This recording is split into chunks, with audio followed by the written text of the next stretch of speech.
দুই চাচাতো ভাই বোন দুর্ঘটনাবশত একটি নির্জন দ্বীপে আটকা পড়ে যায়। এই দ্বীপে বেঁচে থাকার মতো খাবার দাবারের ব্যবস্থা থাকলেও এখান থেকে পালানোর কোনো উপায় ছিল না। মানব সভ্যতা থেকে সম্পূর্ণ বিচ্ছিন্ন ভয়ঙ্কর সুন্দর এই দ্বীপে এই দুই বাচ্চা ছেলেমেয়ের কি অবস্থা হবে? তারা কি এই দুর্গম পরিবেশে বেঁচে থাকতে পারবে, নাকি এই দ্বীপ থেকে উদ্ধার হওয়ার আগেই পৃথিবীর মায়া ত্যাগ করবে? মুভির শুরুতে আমরা দুই চাচাতো ভাই বোন রিচার্ড এবং অ্যামেলিনকে দেখতে পাই। কিছুদিন আগেই অ্যামেলিনের বাবা মা দুজনই মারা যায়। অ্যামেলিনের একমাত্র অভিভাবক বলতে তার চাচা আর্থারই বেঁচে আছে। কিছুদিন আগে আর্থারের স্ত্রীও এই দুনিয়ার মায়া ছেড়ে পরপারে পাড়ি জমায়, আর এই কারণেই আর্থার তার একমাত্র ছেলে রিচার্ড এবং অ্যামেলিনকে নিয়ে স্থানান্তরিত হওয়ার জন্য সমুদ্রপথে সান ফ্রান্সিসকোর উদ্দেশ্যে রওনা হয়। বেশ কিছুদিন জাহাজে থাকার পর হঠাৎ করে একদিন তাদের জাহাজ ভয়ঙ্কর সামুদ্রিক কুয়াশার মধ্যে ফেসে যায়। জাহাজের ক্যাপ্টেন যখন এই পরিস্থিতি থেকে উদ্ধার পাওয়ার চেষ্টা করছিল, ঠিক তখনই জাহাজে আগুন লেগে যায়। জাহাজের মধ্যে বিস্ফোরক দ্রব্য থাকার কারণে সবাই জাহাজ থেকে লাফিয়ে প্রাণে বাঁচার চেষ্টা করে। জাহাজে আগুন এত দ্রুত ছড়িয়ে পড়েছিল যে একজন আরেকজনকে খুঁজে বের করার মতো পর্যাপ্ত সময় ছিল না। জাহাজের ক্যাপ্টেন রিচার্ড এবং অ্যামেলিনকে সামনে পেয়ে জাহাজের বাবুর্চি প্যাডির সাথে সেফটি বোটে করে সমুদ্রে পাঠিয়ে দেয়। এদিকে রিচার্ডের বাবা রিচার্ড এবং অ্যামেলিনকে খুঁজছিল।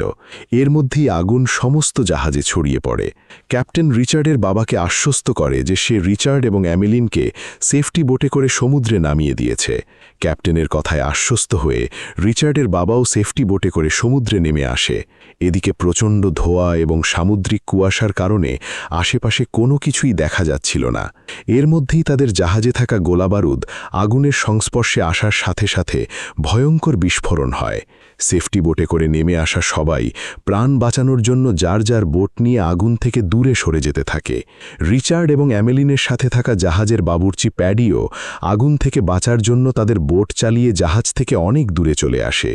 আশেপাশের ধোঁয়া এবং কুয়াশা কমে গেলে তারা দেখতে পায় তারা জাহাজ থেকে অনেক দূরে চলে এসেছে।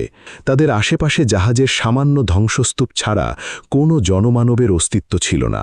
তারা বুঝতে পারছিল না যে তাদের এখন কোন দিকে যাওয়া উচিত। প্যাডি ধ্বংসস্তূপের মধ্যে থেকে ভেসে আসা একটি কাঠের বাক্স খুঁজে পায়। বাক্সটির মধ্যে মেয়েদের প্রয়োজনীয় জিনিসপত্র ছাড়া খাবার মতো কিছুই ছিল না। তারা অনেকক্ষণ যাবৎ উদ্ধারকর্মীদের জন্য অপেক্ষা করে, কিন্তু কেউ তাদেরকে উদ্ধার করতে আসে না।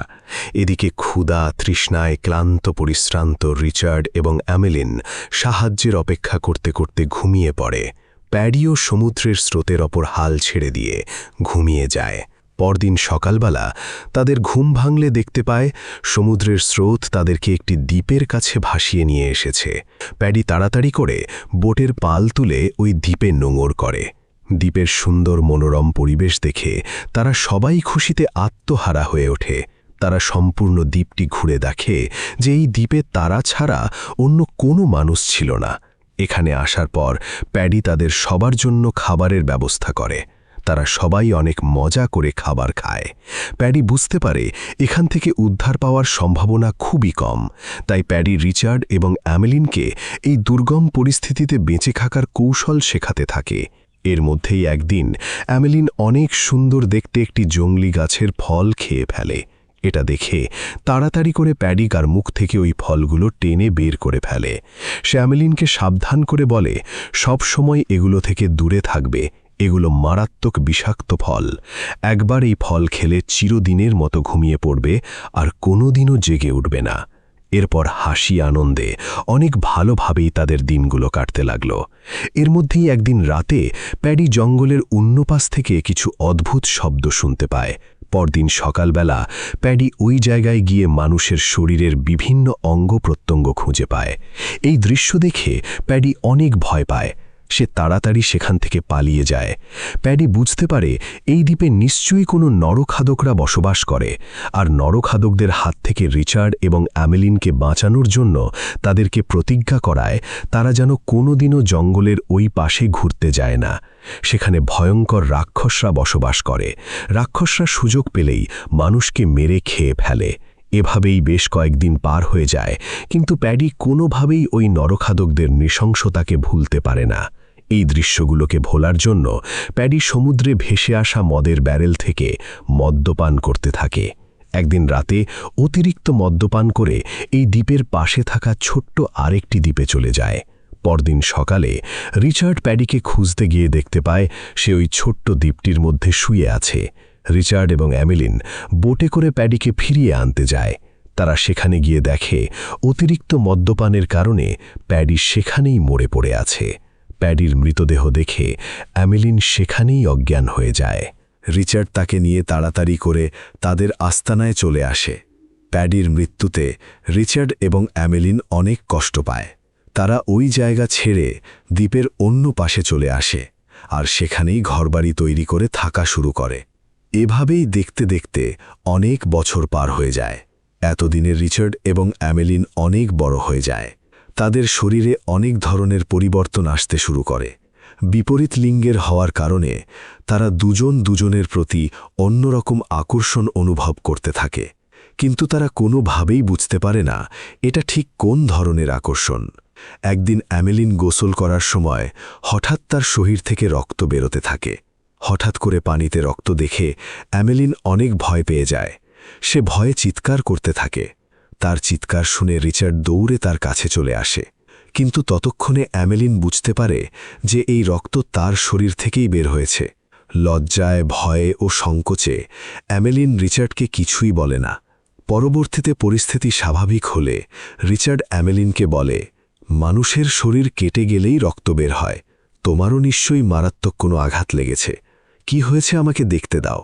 কিন্তু অ্যামেলিন রিচার্ডকে কোনো কিছুই দেখতে দেয় না, যার কারণে রিচার্ড রাগ করে সেখান থেকে চলে যায়। সময়ের সাথে সাথে রিচার্ডের রাগ কমে যায়। তারা আবার আগের মতো একসাথে সময় কাটাতে থাকে। যতই দিন যেতে থাকে ততই তাদের দুজনার প্রতি আকর্ষণ বাড়তে থাকে। রিচার্ড যতই অ্যামেলিনের কাছে আসতে চায় না কেন, কোনো এক অজানা ভয়ে অ্যামেলিন বারবার তাকে দূরে সরিয়ে দিতে থাকে। এর মধ্যেই একদিন জঙ্গলের মধ্যে ঘুরতে ঘুরতে অ্যামেলিন জঙ্গলের অন্য পাশে চলে আসে, যেখানে ওই নরখাদকরা তাদের দেবতাদের উদ্দেশ্যে নরবলি দিত। অ্যামেলিন তাকিয়ে দেখে ওই পাথরটির শরীর থেকে এখনও তাজা রক্ত ঝরে পড়ছিল। রক্ত দেখে ভয় পেয়ে অ্যামেলিন দৌড়ে রিচার্ডের কাছে চলে আসে। রিচার্ড এই ঘটনা জানার পর অনেক রেগে যায়, কারণ প্যাডি মৃত্যুর আগে তাদের কাছে প্রতিজ্ঞা করিয়েছিল তারা যেন কোনোদিনও জঙ্গলের ওই পাশে না যায়। কিন্তু অ্যামেলিন প্যাডিকে দেওয়া একমাত্র প্রতিজ্ঞাটিও ভেঙে ফেলে। সেদিন রাতে অ্যামেলিন স্বপ্নের মধ্যে রিচার্ডকে মারা যেতে দেখে অনেক ভয় পেয়ে যায়। প্রচণ্ড ভয়ে অ্যামেলিন রিচার্ডকে জড়িয়ে ধরে। রিচার্ডও অ্যামেলিনের কাছে আসার চেষ্টা করে, কিন্তু আবারও কোনো এক অজানা ভয়ে অ্যামেলিন রিচার্ডকে দূরে সরিয়ে দেয়। এই ঘটনায় অপমানিত হয়ে রিচার্ড অ্যামেলিনের সাথে কথা বলা বন্ধ করে দেয়। একদিন রিচার্ড যখন সমুদ্রের পাড়ে খাবার সংগ্রহ করছিল, সে হঠাৎ করেই লক্ষ্য করে তাদের দ্বীপের পাশ দিয়েই একটি জাহাজ চলে যাচ্ছে। পাহাড়ের উঁচুতে সিগন্যাল ফায়ারের জন্য লাকড়ি রেডি করা ছিল। রিচার্ড আগুন জ্বালিয়ে সিগন্যাল দেওয়ার জন্য দৌড়ে ওই লাকড়িগুলোর কাছে আসতে থাকে। অ্যামেলিনও জাহাজটিকে দেখতে পায়, কিন্তু সে এখন আর এই দ্বীপ ছেড়ে কোথাও যেতে চায় না, যার কারণে সে সিগন্যাল ফায়ার না জ্বালিয়ে চুপচাপ বসে থাকে। যতক্ষণে রিচার্ড লাকড়িগুলোর কাছে পৌঁছায় ততক্ষণে জাহাজটি অনেক দূর চলে যায়। এই ঘটনায় রিচার্ড প্রচণ্ড রেগে যায়। সে সিদ্ধান্ত নেয় অ্যামেলিনকে এই দ্বীপে একা রেখেই চলে যাবে। রিচার্ড একটি ভেলা বানিয়ে একাই এই দ্বীপ ছেড়ে চলে যাওয়ার জন্য রওনা হয়, কিন্তু সমুদ্রের প্রচণ্ড ঢেউয়ের কাছে তার ভেলার সম্পূর্ণ আত্মসমর্পণ করে। রিচার্ডকে ব্যর্থ হতে দেখে অ্যামেলিন মনে মনে অনেক খুশি হয় আর হাসতে থাকে। অ্যামেলিনের হাসি দেখে রাগে ক্ষোভে রিচার্ডের গা জ্বলে যেতে থাকে। সে রাগের মাথায় অ্যামেলিনের সকল জিনিসপত্র ঘর থেকে বাইরে ছুঁড়ে ফেলে দিয়ে তাকে আলাদা করে দেয়। অ্যামেলিন অনেকবার ক্ষমা চাইলেও কোনো কাজ হয় না। বাধ্য হয়ে তাকে গুহার মধ্যে আশ্রয় নিতে হয়। ঝড় বৃষ্টির মধ্যে যখন অ্যামেলিন কষ্ট করছিল, রিচার্ড তখন হাসছিল। এরই মধ্যে একদিন মাছের কাঁটার সাথে অ্যামেলিনের পা কেটে যায়। সে মারাত্মক অসুস্থ হয়ে গুহার মধ্যে শুয়ে থাকে। অসুস্থ অ্যামেলিনকে দেখে রিচার্ডের মনের সকল রাগ অভিমান শেষ হয়ে যায়। সে অ্যামেলিনের সেবা যত্ন করা শুরু করে, এমনকি ঈশ্বরের কাছে প্রার্থনা করে বলে, হে ঈশ্বর, অ্যামেলিন ছাড়া এই দুনিয়াতে আমার আর কেউ নেই, তুমি অ্যামেলিনকে আমার কাছ থেকে কেড়ে নিও না, আমি আর কখনো তার মনে কষ্ট দেব না। ধীরে ধীরে অ্যামেলিন সুস্থ হয়ে ওঠে। এরপর তাদের মধ্যেকার সকল দূরত্ব কেটে যায়। তারা দুজন দুজনকে আপন করে নেয়। এভাবেই হাসি আনন্দের মধ্যে তাদের দিনগুলো ভালোই কাটছিল। এতদিনে অ্যামেলিনের শরীরে ব্যাপক পরিবর্তন আসে। তার ক্ষুধা কয়েক গুণ বেড়ে যায়, বমি হতে থাকে, এমনকি তার পেটের মধ্যে জীবন্ত কিছু একটার অস্তিত্ব অনুভব করা শুরু করে। যেহেতু তাদের মানবদেহ সম্পর্কে তেমন ধারণা ছিল না, তাই তারা বুঝতে পারছিল না যে অ্যামেলিন অন্তঃস্থতা। ধীরে ধীরে অ্যামেলিনের পেটের সন্তান বড় হতে থাকে। এরই মধ্যেই একদিন রিচার্ড জঙ্গলের মধ্যে থেকে প্রচুর বাদ্যবাজনার শব্দ শুনতে পায়। সে চুপি চুপি ওই নিষিদ্ধ জায়গায় গিয়ে নরখাদকদের নরবলির দৃশ্য দেখতে থাকে। রিচার্ড নরবলির দৃশ্য দেখে এতটাই ভয় পেয়ে যায় যে সেখান থেকে দৌড়ে পালায়। এরই মধ্যেই অ্যামেলিনের ডেলিভারি পেইন শুরু হয়ে যায়। ডাক্তার, কবিরাজ, হাসপাতাল, এমনকি কোনো মানুষের সাহায্য ছাড়াই খোদার অশেষ রহমতে অ্যামেলিন স্বাভাবিকভাবেই তার বাচ্চার ডেলিভারি করে। এই নির্জন দ্বীপে তাদের একমাত্র অভিভাবক প্যাডির স্মরণে তারা বাচ্চাটির নাম দেয় প্যাডি। সময়ের সাথে সাথে এই ছোট্ট বাচ্চাটিও এই নির্জন দ্বীপে বেঁচে থাকার কৌশল রপ্ত করে নেয়।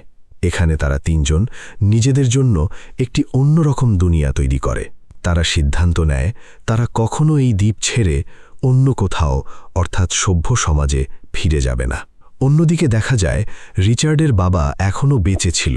সে তার একমাত্র ছেলেকে ফিরে পাওয়ার জন্য এখনও আপ্রাণ চেষ্টা করছিল। এত বছর যাবৎ ছেলেকে খুঁজতে খুঁজতে সেই দ্বীপ পর্যন্ত চলে আসে। সে দূরবীন দিয়ে তাকিয়ে সমুদ্রের পাড়ে কাদা নিয়ে খেলা করতে থাকা রিচার্ড এবং অ্যামেলিনকে দেখতে পায়। যেহেতু বয়স বাড়ার সাথে সাথে তাদের চেহারা এবং শারীরিক গঠনে অনেক পরিবর্তন আসে, যার কারণে রিচার্ডের বাবা তার ছেলেকে চিনতে পারে না। এদিকে রিচার্ড দ্বীপের পাশে জাহাজটিকে দেখে প্রথমে অনেক খুশি হয়, কিন্তু পরক্ষণেই অ্যামেলিনের কথা চিন্তা করে সিদ্ধান্ত নেয় তারা এই দ্বীপ ছেড়ে কোথাও যাবে না। এদিকে রিচার্ডের বাবাও তাদেরকে আদিবাসী মনে করে অন্য কোথাও তার ছেলেকে খুঁজতে চলে যায়। এই ঘটনার বেশ কিছুদিন পর রিচার্ড এবং অ্যামেলিন তাদের পুরাতন আস্তানায় ঘুরতে যায়। এই দ্বীপে আসার পর প্যাডির সাথে তারা এই জায়গাতেই প্রথমবারের মতো আস্তানা করেছিল। আজকে প্যাডি বেঁচে নেই, কিন্তু প্যাডির স্মৃতি সবসময়ই তাদের সাথে আছে। অ্যামেলিন যখন আশেপাশে ঘুরে দেখছিল, সেই সুযোগে তাদের বাচ্চা ছেলেটি সেই নিষিদ্ধ গাছ থেকে বেশ কিছু বিষাক্ত ফল নিয়ে বোটের মধ্যে রেখে দেয়। আশেপাশে ঘোরাঘুরি শেষ হলে অ্যামেলিন তার ছেলেকে নিয়ে বোটের মধ্যে বসে রিচার্ডের ফিরে আসার অপেক্ষা করছিল। এদিকে সমুদ্রের স্রোতের সাথে সাথে তাদের বোটটি যে খানিকটা দূরে চলে এসেছে, অ্যামেলিনের সেদিকে বিন্দুমাত্র নজর ছিল না। তার ছেলে বোটের মধ্যে খেলতে খেলতে হঠাৎ করেই একটি বৈঠা পানিতে ফেলে দেয়। বৈঠা ফেলার শব্দে অ্যামেলিন সম্বিত ফিরে পায়। বোটের মধ্যে থাকা আরেকটি বৈঠা দিয়ে অ্যামেলিন ওই বৈঠাটিকে উঠানোর চেষ্টা করে। অনেক চেষ্টার পর বৈঠাটি তুলতে ব্যর্থ হয়ে অ্যামেলিন রিচার্ডকে ডাক দেয়। অ্যামেলিনের ডাক শুনে রিচার্ড সাঁতরে বোটের কাছে আসতে থাকে, কিন্তু দুর্ভাগ্যজনকভাবে রিচার্ডকে পানিতে সাঁতরতে দেখে একটি ভয়ঙ্কর শার্ক তাকে ধাওয়া করতে থাকে। রিচার্ডের প্রাণ বাঁচাতে অ্যামেলিন বোটের মধ্যে থাকা ওই বৈঠাটিও শার্কের দিকে ছুঁড়ে মারে। রিচার্ড প্রাণ বাঁচিয়ে বোটে উঠতে পারলেও বোটটিকে কন্ট্রোল করার মতো তাদের কাছে কোনো কিছুই ছিল না। তার উপরে ওই ভয়ঙ্কর শার্কটি বোটের চারপাশে ঘুরতে থাকে, যার কারণে তারা পানিতেও নামতে পারছিল না। তারা হাত দিয়ে বোটটিকে কন্ট্রোল করার অনেক চেষ্টা করে, কিন্তু সমুদ্রের স্রোতের কারণে তাদের বোট মাঝ সমুদ্রে চলে আসে। এখন ভাগ্যের আশায় বসে থাকা ছাড়া তাদের আর কিছুই করার ছিল না। এভাবেই প্রায় 2 দিন পার হয়ে যায়। বিশাল সমুদ্রের মধ্যে ক্ষুধা তৃষ্ণায় তাদের অনেক খারাপ অবস্থা হয়ে যায়। এদিকে ক্ষুধার জ্বালা সহ্য করতে না পেরে তাদের বাচ্চা ছেলেটি ওই বিষাক্ত গাছের ফলগুলো থেকে বেশ কয়েকটা ফল খেয়ে নেয়। যতক্ষণে রিচার্ড এবং অ্যামেলিন বিষয়টি বুঝতে পারে, ততক্ষণে অনেক দেরি হয়ে যায়। তাদের আর এখন কিছুই করার নেই। কিছুক্ষণের মধ্যেই ওই বিষাক্ত ফলের কার্যকারিতা শুরু হয়ে যায়। তাদের একমাত্র সন্তানের 2 চোখ বন্ধ হয়ে আসতে থাকে। রিচার্ড এবং অ্যামেলিন চোখের সামনে একমাত্র সন্তানের মৃত্যু মেনে নিতে পারে না, তাই তারা সিদ্ধান্ত নেয় তারাও ওই বিষাক্ত ফল খেয়ে তাদের সন্তানের সাথে একসঙ্গে এই দুনিয়ার মায়া ত্যাগ করবে। কিছুক্ষণের মধ্যেই তারা দুজন ওই বিষাক্ত ফল খেয়ে তাদের সন্তানকে জড়িয়ে ধরে বোটের মধ্যে ঘুমিয়ে পড়ে। এখানেই এই মুভিটি শেষ হয়, কিন্তু কাহিনী এখানেই শেষ না। এর পরের কাহিনী নিয়ে আরেকটি মুভি বানানো হয়। ধন্যবাদ সবাইকে।